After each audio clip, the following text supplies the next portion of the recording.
now to Pakistan. Reports vary, but some had said at least 9 people were killed amid pro-Iran protests in the country. Police had fired tear gas on Sunday to scatter about 500 protesters who breached the outer wall of the US Consulate in the southern city of Karachi. The violence coming after the death was confirmed of Iran's supreme leader. Let's speak to our correspondent, Shahzaib Wahlah. Shahzaib, what more can you tell us about what went down in Karachi?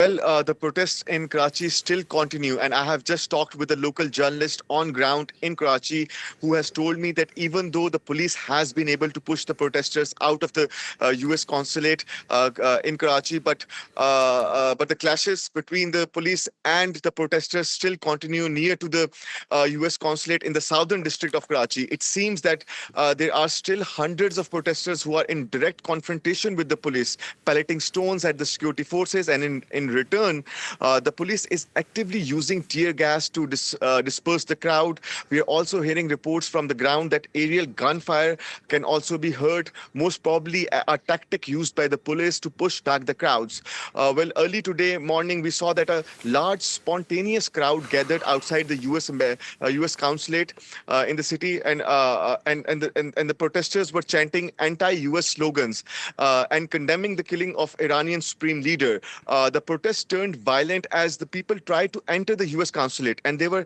even able to cross the first barrier.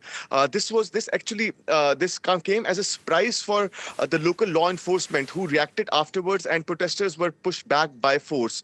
What we have been able to understand is that this was not a specific group or a party that organized this protest, but at the same time, most of the protesters do belong to the Shiite community, which is almost 20% of Pakistan's population, and have strong emotional connections with Iran and its deceased supreme leader Ayatollah Khamenei. Yeah, and if this wasn't organized, and that's all the more disconcerting given that it wasn't isolated. There are also reports that thousands took place of protests on the streets in Lahore. There was also reports of something similar in Skardu.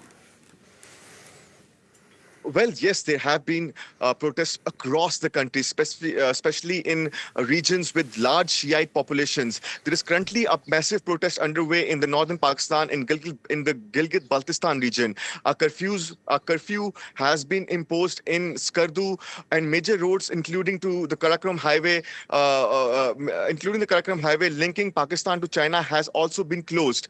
And in Lahore, the second largest city that is home to also a significant Shiite community, we saw that several hundred protesters also gathered in front of the US Consulate. There was also attempts to damage the security fence outside the consulate, but police intervened and dispersed them.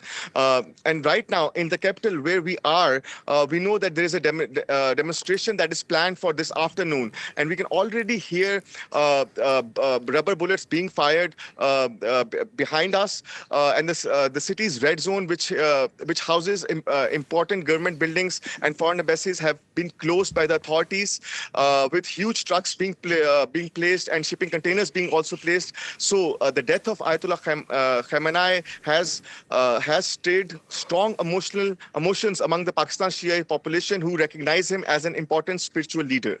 All right, Shahzaib, thanks so much.